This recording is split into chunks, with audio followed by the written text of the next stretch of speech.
holidays come up. We have one coming up next Easter holiday, spring. We want something fun to have, and we're eating to live. So what do? We have some wonderful recipes that you can fill your Easter eggs with. I've got 2 recipes that I'm going to offer you today that I think your family will love. They're simple, and you can make them with the kids. So forget all that egg dye-in stuff, and let's do some egg filling stuff. Okay, the first recipe we're going to do is a carrot cake ball. Very simple. Need a food processor, 4 eggs. Do the carrots. I'm going to use this very small grater. You can use a box grater, the small part, because we don't want big shreds. Almost at the end of the second carrot. This is probably about 1/2 cup of finely shredded carrots. And then we need a binder, something to keep it together. And that's going to be our almond butter. I have some fresh that I made. We're going to put about 1/4 cup in here. We're going to do a 1/4 cup of flaxseed ground, 1/3 cup of walnuts, a cup of oats. So I'm using Turmeric Twist Sweet Blend from Frontier Coop. You can do pumpkin pie spice, apple pie spice, anything with a little bit of spice. This has a little bit of turmeric in it. I'm going to do 3/4 of a teaspoon of that. We're ready to pulse.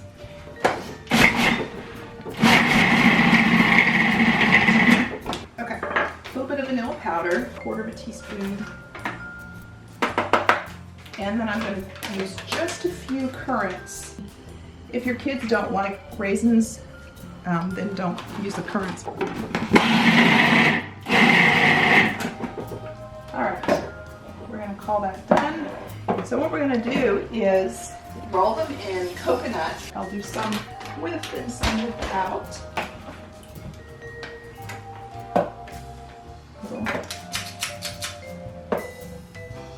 Just to get a uniform size. They're coming together nicely, and I will roll them in the coconut. We need to kind of stick it on there, and that's how we do. Tray, I'll just show you how to do. I like to, wooden kids have a blast doing this. And then just make it into balls. We made 24 of these carrot cake balls. They're not overly sweet, so just so you know that, if you want to make them a little sweeter, you could use a few more dates. But we got 24 of these, and then we're gonna make the chocolate orange balls and store them on the other side of that container. These take 16 dates. 16 is a cup. Okay, so these are unsalted, whole cashews, unroasted, unsalted. So we got 1/2 cup. I'm doing 3/4 of a cup.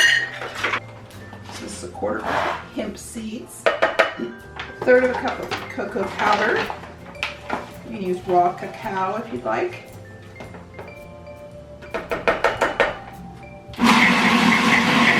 So I've got an organic orange here, and I'm just going to put in a little zest, and then I'll let that go. And I'll pour this in, and I'm going to watch as it comes together.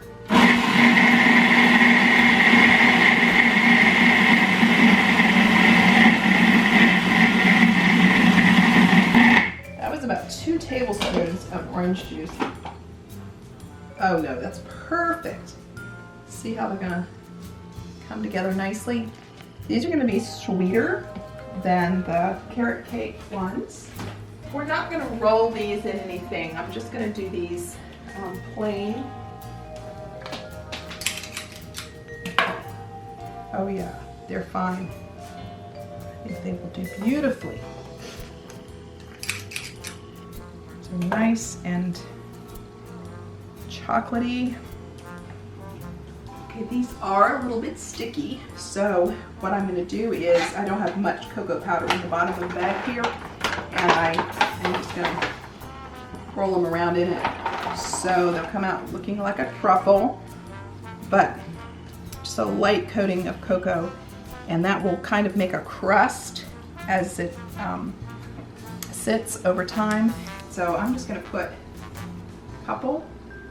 It'll be fine to stay out at room temperature for a while, or even outside if you hide the eggs, or if you just want to use them for display. And if you think that eating to live means food is boring and you can't ever eat fun kinds of foods, this will prove you wrong. If you're looking to make Eat to Live a habit for life, sustainably, consistently, we have a 5-day free challenge coming up starting this coming Monday, if you're watching this video on the day it came out.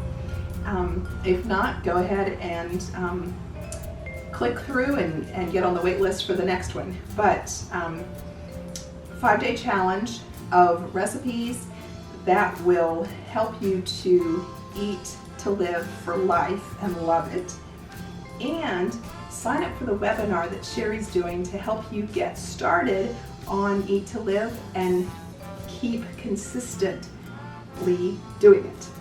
All right, till next time, it's Coach Nancy. See ya.